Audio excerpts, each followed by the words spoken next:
राधे राधे, प्रणाम। मैं पूनम अपनी यूट्यूब चैनल पूनम सहिता संगीत में आप सबका तहे दिल से स्वागत करती हूँ और आप सबके लिए ईश्वर से मंगल कामना करती हूँ। आज हम लोग बहुत सुंदर अवसानी माता का भजन लेके आए हैं। आप लोग सुनिए, कैसा लगा कमेंट बॉक्स में ज़रूर बताइएगा और वीडियो को ज़्यादा से ज़्यादा शेयर करिएगा और अपना आशीर्वाद दीजिएगा। धन्यवाद।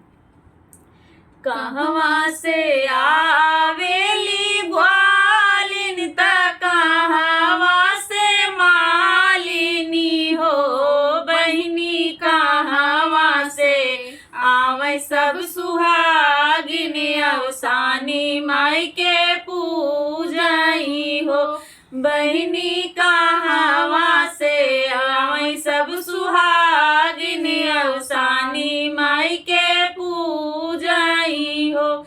कहवा से आवेली ग्वालिन त कहवा से मालिनी हो बहिनी, कहवा से आवे सब सुहागिन अवसानी माई के पूजई हो बहिनी, कहवा से आवे सब सुहागिन अवसानी माई के पूजई हो।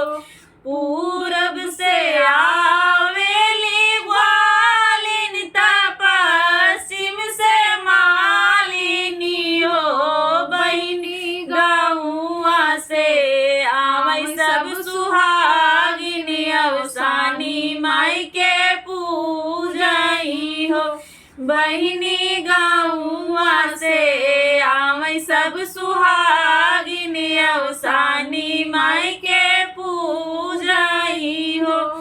काऊ लेके आवेली ग्वालिन त काऊ लेके मालिनी हो बहिनी, काऊ लेके आवे सुहागिन अवसानी माई के पूजई हो बहिनी, काऊ लेके आवे सुहागिन अवसानी माई के पूजई हो बहिनी, काऊ चढ़ावे सब सुहागिन अवसानी माई के पूजई हो बहिनी, काऊ चढ़ावे सब सुहागिन अवसानी माई के पूजई हो।